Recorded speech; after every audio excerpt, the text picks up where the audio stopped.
All right, y'all, welcome to the Scott Horton Show. I'm the director of the Libertarian Institute, editorial director of antiwar.com, author of the book Fool's Errand, Time to End the War in Afghanistan, and the brand new Enough Already, Time to End the War on Terrorism. And I've recorded more than 5,500 interviews since 2003, almost all on foreign policy, and all available for you at scotthorton.org.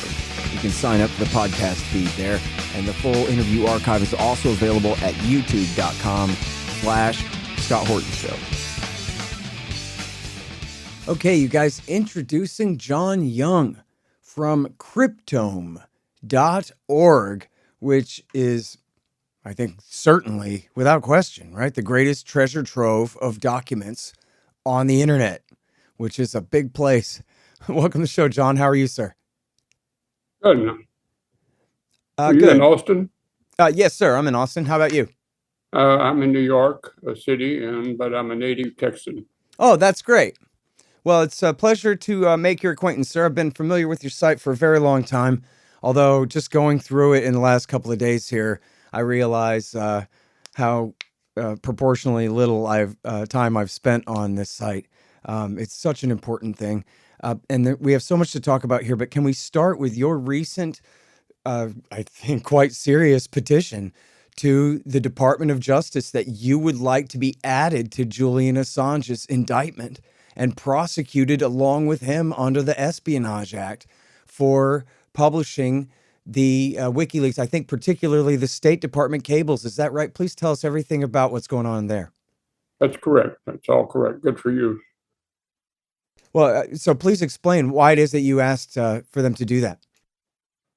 Well, it has to do with that it seems to be reaching a crisis point about whether he's going to be extradited or not, and we'd like to get on board for that trial.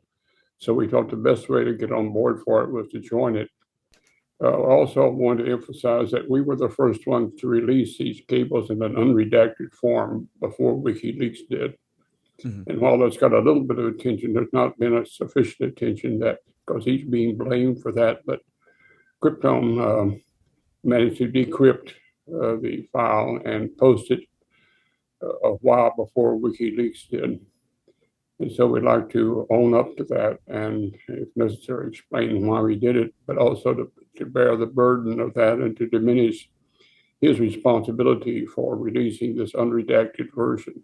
Well, I mean, that's frankly absolutely heroic of you. So to go back a little bit there for people who aren't as familiar with the story, when Assange got the Manning leak, that's the State Department cables and the Iraq and Afghan war logs and the Guantanamo files, he was going through and carefully redacting the names of informants in Afghanistan and things like that. But then it was a Guardian journalist who published the password to the encrypted file that was out there that no one could crack. And once he published that password, then you and others were able to get and that's Luke Harding, by the way, the journalist. Then you and others were able to get the entire file in the unredacted version, which you, out of your librarian ethic, I think just your First Amendment ethic, went ahead and posted right there online. But this is important because the government is saying that he did that, and that this is part of their excuse for prosecuting Assange. And so that's why you're saying here, you actually want to come and take the rap for that part of it, because you think he's being unfairly blamed for producing the unredacted documents, when in fact he never really did that, or at least not until the cat was already out of the bag.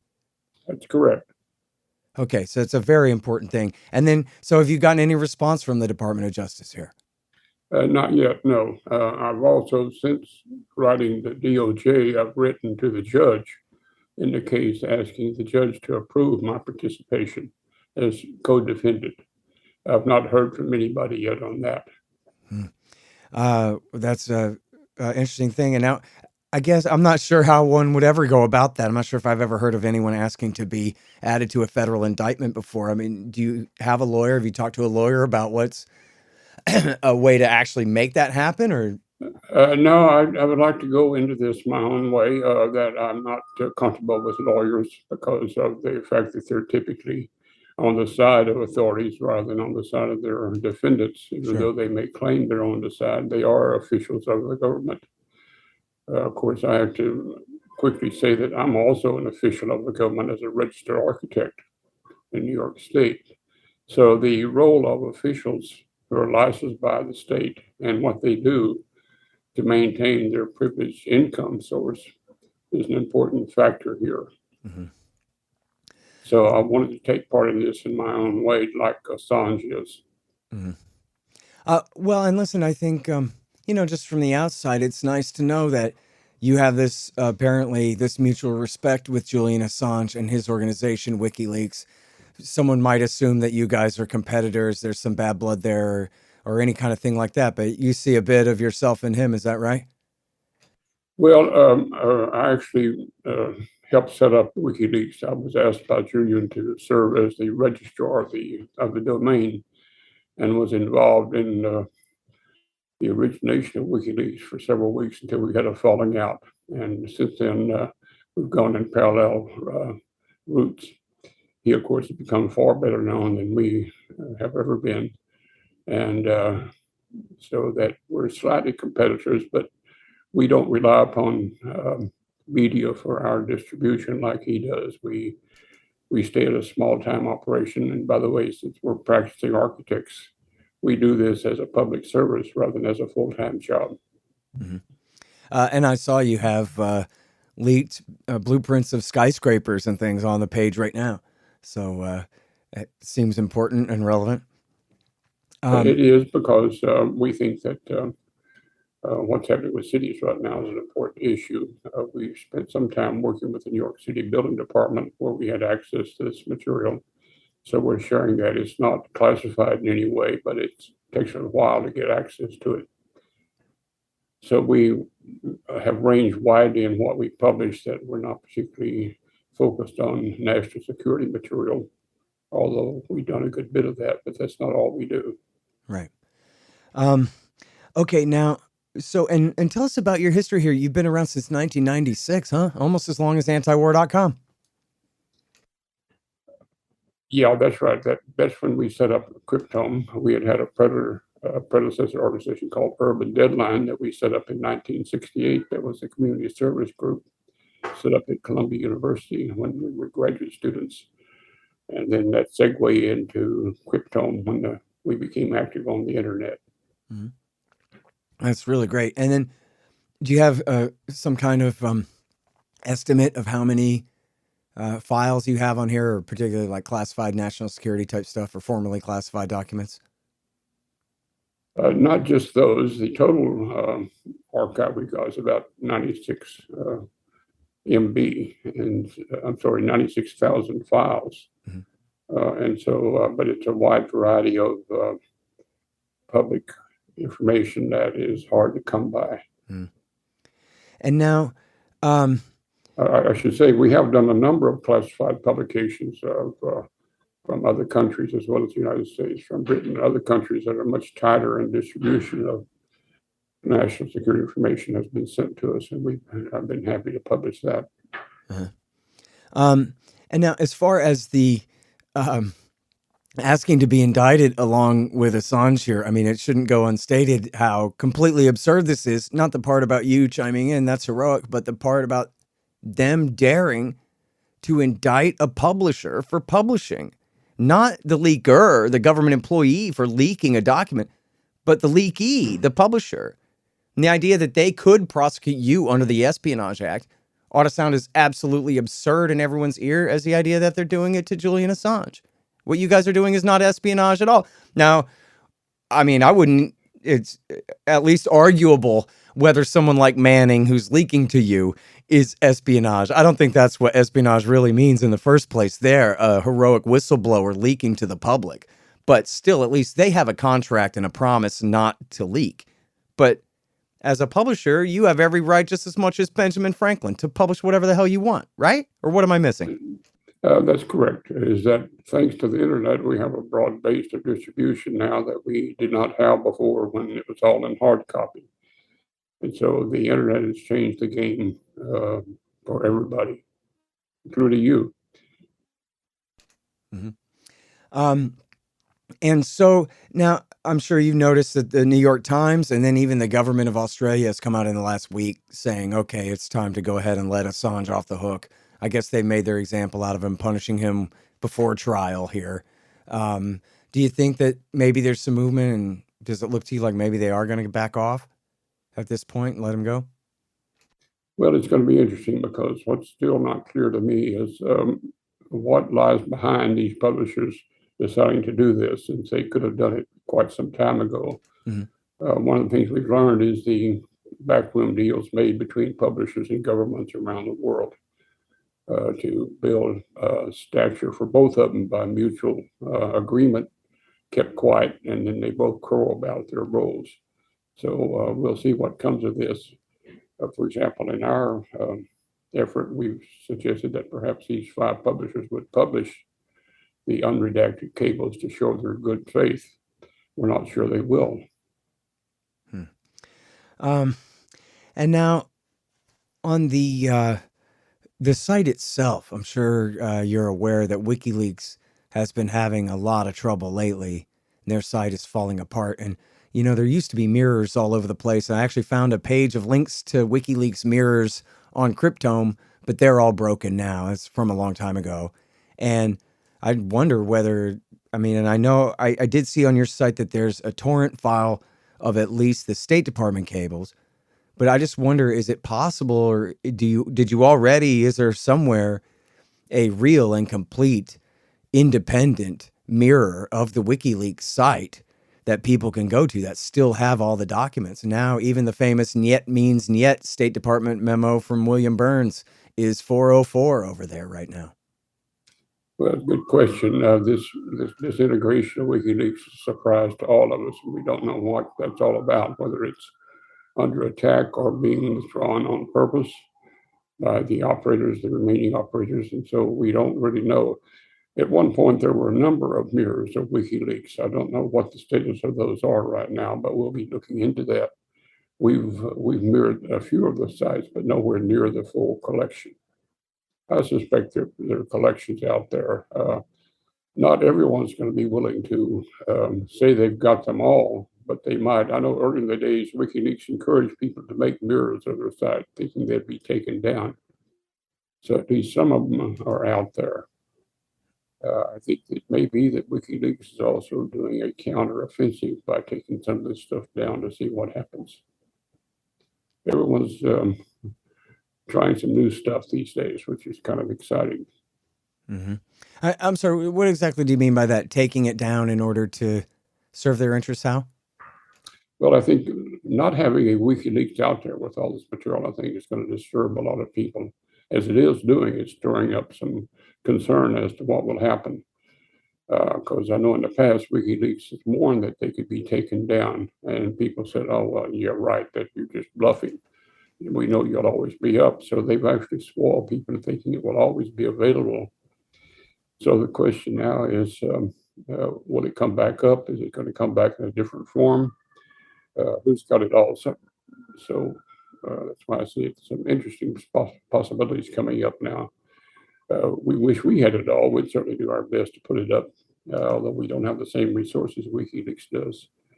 But we'll be asking around as well. Hmm. I mean, and there's just so much there. I mean, only the stuff that I know about off the top of my head, and I know there's a ton more than that. But we have, of course, the entire Manning leak. As I said, that's the State Department cables, the Iraq and Afghan war logs, Guantanamo files. Then they have, of course, all the DNC leaks, but not just that. They have all the Hillary Clinton emails that the State Department released under the Freedom of Information Act lawsuits. They posted all of that as well. And then there's the Vault 7 leak. Do you have that? Some of that. I don't have it all. Like others, I wanted for the low-hanging fruit, the interesting stuff. I make copies of, and so we'll offer that if it doesn't come back up. We've not gone over to see what's missing just yet, but we'll take a look at it and see if we can offer anything. Mm. But right now, the question is, why is WikiLeaks suffering this outage? We don't know what that's all about, who's doing it, if it's done by WikiLeaks or done by attacks. Mm-hmm. You know, they're still tweeting, and I tried to respond to a tweet of theirs and say, hey, guys, what's wrong with the site? Is there anything we can do to help? I don't know, and I got no answer. So, No answer. Well, that's true of others who've tried to find out. mhm. One of the things about WikiLeaks, we don't know who's actually operating the site right now. They've kept that pretty quiet. Assange is always a public face, and except for a few close associates, most people who were running the site were unknown. Um, So, Go if ahead. if someone were to try to reconstitute the WikiLeaks site, as I said, you can get the State Department cables torrent from Cryptome. Do you have any other kind of full stashes beyond the State Department cables, or do you know where anyone else is hosting? The Iraq war logs here, the Afghan war logs there, that kind of thing. I haven't looked lately. I'll take a look at it thanks to your suggestion and see what I can find. I should say that our version of the cables is not a torrent. It's actually the zip file, 368 megabyte file that you can download. Okay, sorry about that. I misunderstood that. That's okay. Is that we'll take a look at what we've got and check around, see who else might have it. But we'll start offering some of the stuff we've got. Yeah. I mean, those files are just so important. And, it's been quite a long time now. 2010 is when this stuff came out. There were a lot of people listening to this show who were just kids then or weren't interested in politics then, maybe don't know anything about it. But here we have thousands, tens of thousands of cables on the secret level, not top secret with, spies' last names and stuff, but a huge quantity of them from, within the military and within the State Department, describing the wars and describing their diplomacy around the world. And it's just a rough guess of mine that there must be 5 or 10,000 news stories that have been published in the last decade that include, at least in part, according to the WikiLeaks cables, or according to the State Department cables, or according to the Afghan war logs. And there are a lot of stories that were based on them, but there are also a lot of stories that even just one important detail is corroborated by the State Department documents, something like that. And we're talking thousands and thousands and thousands and thousands of important stories that have been written based on these documents, and all information that we had the right to know all along too. So, Manning and Assange both should really be celebrated for that. That was one of the greatest leaks in history. And, they tried to accuse them both of getting informants rolled up and killed in Afghanistan and stuff like that, but it just wasn't true. And eventually Robert Gates himself admitted that it wasn't true. That's correct. Sorry, hang on just one second. Hey, y'all, Scott Horton here for Tennessee Hot Sauce Company. Man, this stuff is so good. They get all different flavors. Garlic habanero, honey habanero, pineapple habanero, poblano jalapeno, and the blood orange ghost. They're all so good, I swear. And for a limited time, Tennessee Hot Sauce Company is featuring official Scott Horton Hotter Than the Sun thermonuclear hot sauce. It's full of Carolina Reapers, scorpion peppers, Dr. Pepper, hydrogen isotopes, and all kinds of things that'll burn your tongue clean off. Seriously, it's really good. Get yourself a hot sauce subscription. Spend $40 or more and use promo code SCOTT to get a free bottle of Hotter Than the Sun hot sauce. That's tnhotsauceco.com. Hey, y'all got to check out these awesome busts of our hero, the great Ron Paul. They're made by the renowned sculptor Rick Casali. They're 13 inches tall, hand-painted bronze resin based on Casali's brilliant original. Y'all may have seen mine in the background on my bookshelf in some recent interviews. The thing is unbelievable. Check out this incredible piece of art at rickcasali.com/Ron Paul, and you'll see what I mean. Use promo code Horton and you'll save $25, and this show will get a little kickback too. That's rickcasali.com/Ron Paul. Casali is Casali. rickcasali.com/Ron Paul. And there's free shipping too.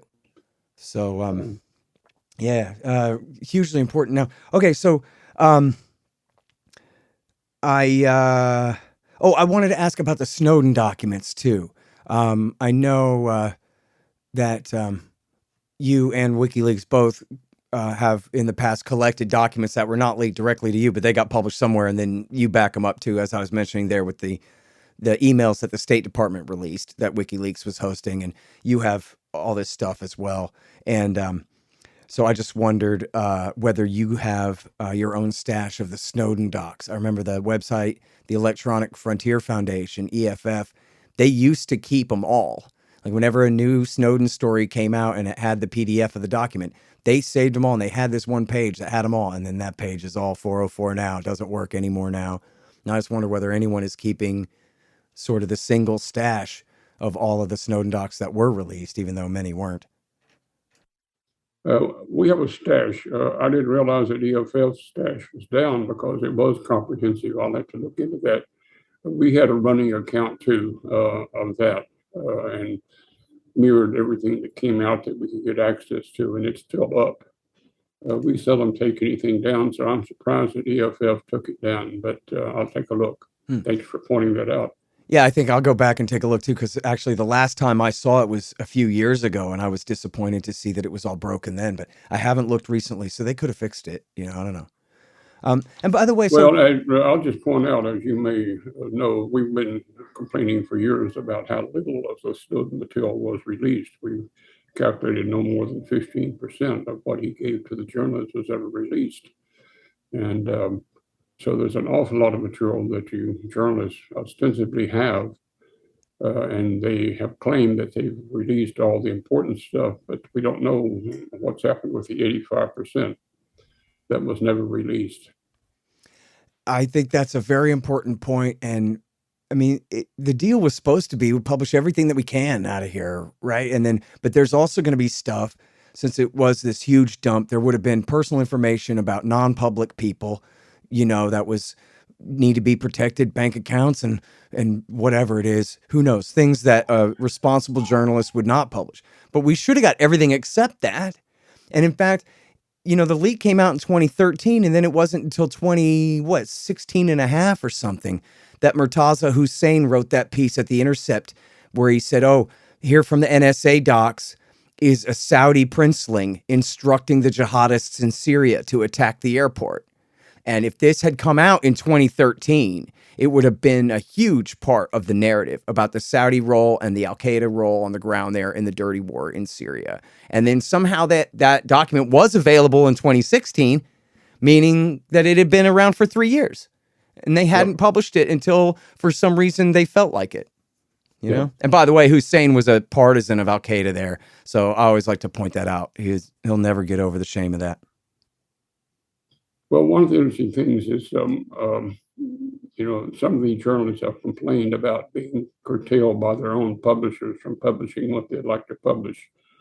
This raises the whole issue of any complicity between publishers and the government compared to journalists and the government, because publishers have a greater economic stake in maintaining good relationships than journalists do. So I know that both Greenwald and Martin Gellman have complained about being restricted by the publisher, putting themselves at risk. So this is a game that's still being played. One of the things we'd point out from our long history of dealing with cybersecurity people is that none of this stuff is actually secure. So the part that people think they're keeping to themselves is just accessible to people who are skilled at breaking into systems. We've always expected that our systems will be broken into because the skill is so great, well beyond what most of us have. We think there's no cybersecurity that actually works on the internet. And so these folks who think they're keeping their cache secret, it's just not true. One well-known cybersecurity person who met with Greenwald and looked at his security thing laughed at how bad it was. But Greenwald didn't know. He's a journalist. He's not a cybersecurity person. And that's true of most journalists. They don't have high skills at keeping stuff secret. So you can't really stash it anywhere without it being accessible. The thing is that it can be left in place, and then the authorities just watch who comes in. They run these honeypots all the time. Mm-hmm.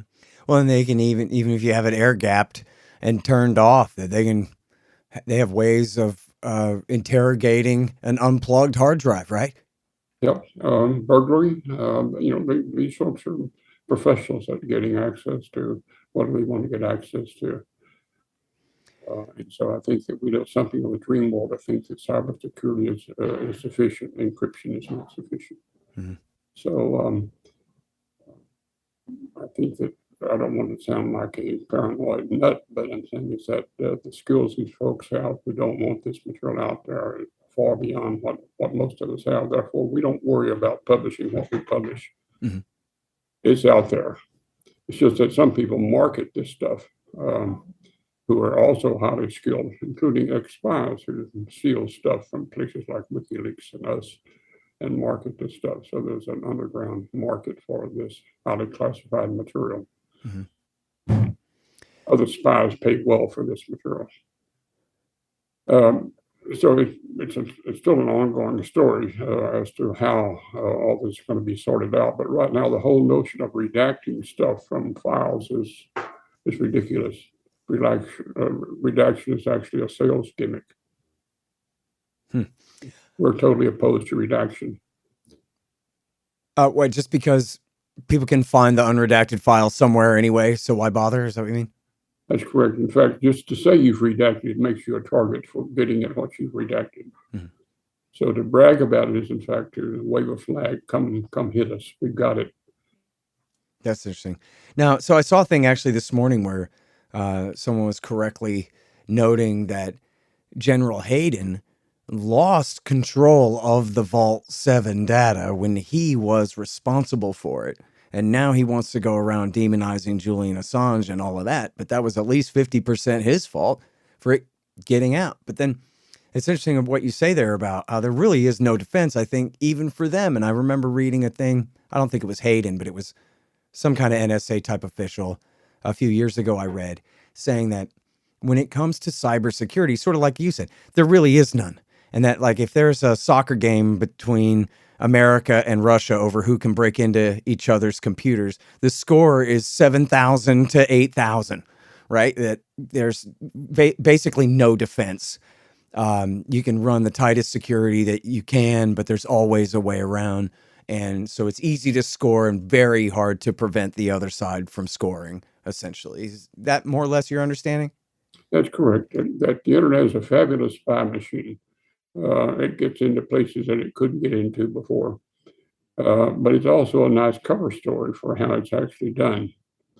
And so one of the things that the officials try to conceal is how they actually do this. And so they put up various false stories. One could almost say that WikiLeaks was a false story about how you actually protect stuff. But that's not meant to diminish what they're doing. At least it's moved the ball a little bit further down the field.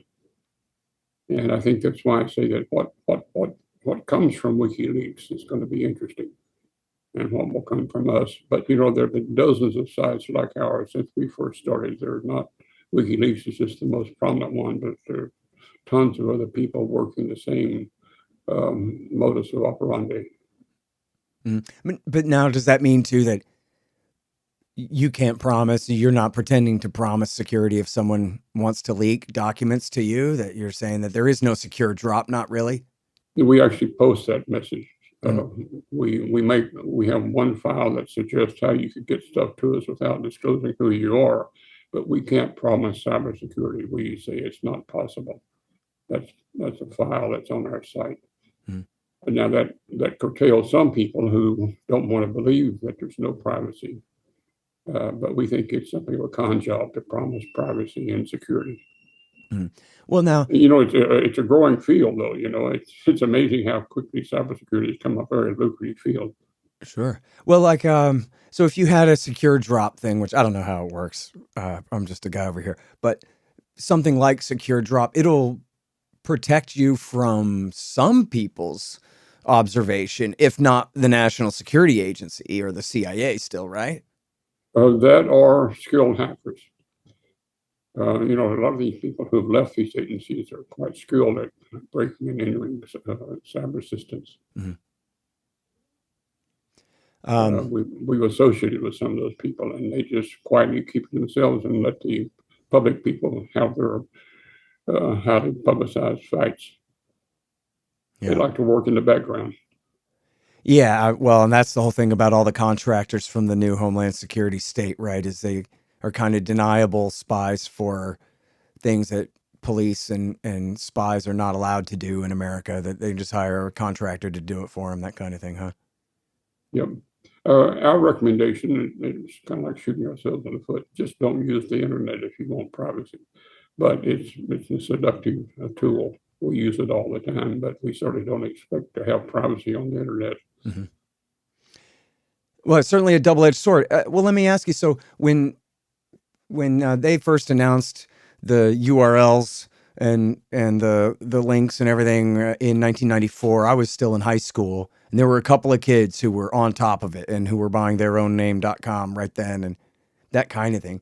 And I was just too much of a cynic and a conspiracist then, and I said this whole thing is a scam so that everybody is connected to, you know, the national government through our telecommunications firms that they completely dominate.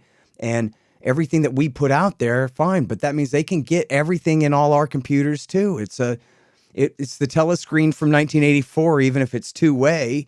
It's still like us signing up for our own enslavement. And I ended up actually, I didn't even really commit to getting the internet and using it for my own part as a double-edged sword from my direction until like it was time for Iraq War II, or, you know, even around then, because I didn't want to invite this devil into my life for exactly the reasons that you're talking about. But anyway, so my question is though, is that like, does that match sort of with your perception from back then, that was sort of where all this came from in the first place? This is all essentially a surveillance tool that some of us, like you and me, try to use back against them too, but that really it's their game board that we're playing on. Well, that's what's up. That I think that the more we want to use this system for our purposes, we got to learn to be aggressive against others who are using it for their purposes. So there's a bit of a war going on now, and that it's a cyber war, if you will. And so I think the convenience of the internet and the pleasure we get from it, we have to recognize that we're being seduced by it. And so I think we'll have to just broaden our skills into seeing how we want to use it for democratic purposes rather than for authoritarian purposes. And that of course, is well underway. And Wikileaks is part of that. We're part of that. We got involved in the internet in 1994 too. That's when we joined the cypherpunks. Mm-hmm. We'd been using computers in our architectural practice for years before that, but that was all local usage of the computer. So this network is what's phenomenal. But I think it has great potential for more democracy if we learn to use it correctly and fight for our rights.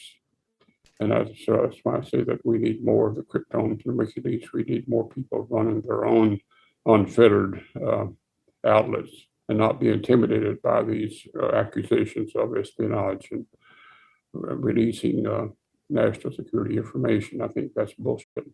Excuse my Texas term. No problem at all. And look, every time I've ever talked to Daniel Ellsberg, he's spoken directly to the audience and said, please leak. I know there are government employees here with the clearance who know things and can prove things that the people need to know.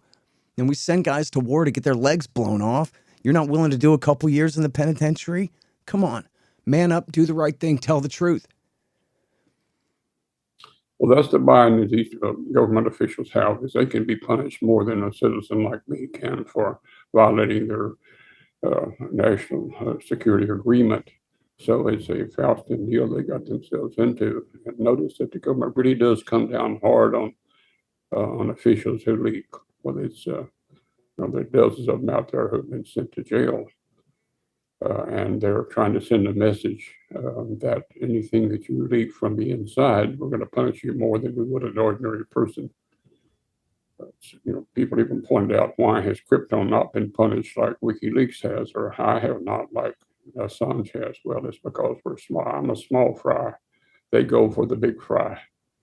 Well, and you're an American citizen too, and he's not. Yeah, but they sent a lot of American citizens to jail. And so that we'd like to see what they do with us, if anything. And so you have to stick your nose in other people's business. I don't want to brag. Go ahead. Being a Texan, I might brag too much. So I'm a quiet one. But we'll see what happens. I'd like to go to this trial and take part in it rather than being an outsider. Mm-hmm. It's interesting. I hope you'll cover it too. Come down to DC. I don't know if I'll be able to do that. I'll definitely cover it on this show. And I've been trying to do everything I can to help raise awareness of this issue and the correct light of this issue. Assange has been demonized in a lot of ways, and try to do a lot to push back on that too. It's the same thing they do with countries, right? When they're going after a country, they demonize just the leader itself. And so, they'll say, France, Germany, Norway, Putin, right? And now Russia is called Putin because it's just easier to demonize him. So now instead of WikiLeaks, it's all just Assange himself, and try to find a way to make you not like him. He undermined the Republicans' war. He undermined the Democrats' election. He's accused of touching these women and these kinds of things to try to make him toxic and radioactive so that people don't want to associate themselves with the heroic work that's being done there. And so, we should never buy into that. We should always be immune from that kind of manipulation the way that they do. Yeah. And well, we had to be aware that they are masters of the dirty trick. And so I think you can't expect to get away free if you tickle the tail of these folks. So Assange, for whatever reason, he's a master showman, that he is also susceptible to being demonized in ways that most of us people are not. Mm-hmm. But they will. So we'll see what publishers do if they start getting demonized in response to what they've done, and see how they handle this trial that's coming up. Now, they might drop the charges because of the 5 publishers. We'll see what they do. But I suspect they'll keep this fight going as long as they can. Yeah. The feds love publicity. In a way, just in one way, it would be even worse almost kind of for them to just drop the charges, because if they really meant to prosecute him under all their bogus theories of the Espionage Act and computer hacking and all these things, then at least he'd have something like his day in court, something like that. But instead, if they just go, just kidding, sorry, and just drop the charges now, then all they were really doing was just persecuting him and under the color of law, imprisoning him in this way, pretending that they want to go all the way to court and even break the New York Times precedent here about publishing classified information, just to basically bully and torture the guy when they never even really meant to prosecute him at all, would be one interpretation of that, which is, like I say, in a way, almost worse than if they just meant to actually prosecute him in good, bad faith. You know what I mean? Yep, absolutely. Yep. They're dirty fighters. Yeah, crazy times. All right, listen, well, John, it's great to finally talk to you all this time. I've been a big fan of your work for a very long time, and I really encourage people to go and dig through this website. You could get lost for a whole summer in this thing with all the documents you have on all kinds of issues here. So that's cryptome.org, everybody, and including you can find there the zip file for all the State Department documents from the man. And I send my best to all my relatives in Texas, some of which are in Austin, San Angelo, Odessa, all around out there. Okay, great. And we love your site too. Well, thank you very much. I really appreciate that a lot, John.